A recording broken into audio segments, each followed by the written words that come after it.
মণ্ডপে হঠাৎ চরম বিশৃঙ্খলা। চলুন কুসুমের পুজোয় ঘটে যাওয়া সাম্প্রতিক এই নাটকীয় ঘটনার পেছনের আসল কাহিনীটা আজ বিশ্লেষণ করি।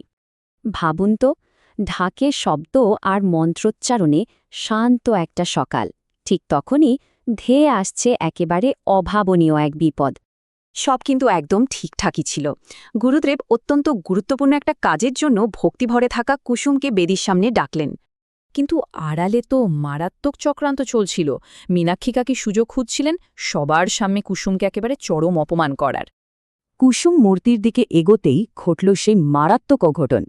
মীনাক্ষী পেছন থেকে তাকে সজোরে ধাক্কা মারলেন। ভারসাম্য হারিয়ে এক ভয়ঙ্কর পতনের মুখে কুসুম। তখন তার চোখে মুখে কেবলই তীব্র আতঙ্ক আর চরম অসহায়তা। ঠিক তখনই একেবারেই অপ্রত্যাশিতভাবে আয়ুষ্মান যেন ঝড়ের বেগে ছুটে এসে এই বিশাল বিপর্যয়টা রুখে দিল। মুহূর্তেই পুরো মণ্ডপের চিত্র বদলে গেল। ইন্দ্রাণী দেবী থেকে শুরু করে উপস্থিত সকলের চোখে মুখে তখন কেবলই চরম স্তব্ধতা।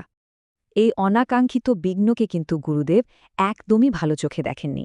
তার এই গম্ভীর সতর্কবার্তা বড় কোনো অমঙ্গলেরই ইঙ্গিত দিচ্ছে।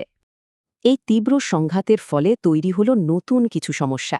মীনাক্ষীর আসল রূপ কি তাহলে এবার সবার সামনে আসবে? এই অশুভ সংকেত কি কোনো অন্তর্ঘাতের পূর্বাভাস? শেষ পর্যন্ত এর আসল পরিণতি কি হবে, সেটাই এখন সবচেয়ে বড় প্রশ্ন।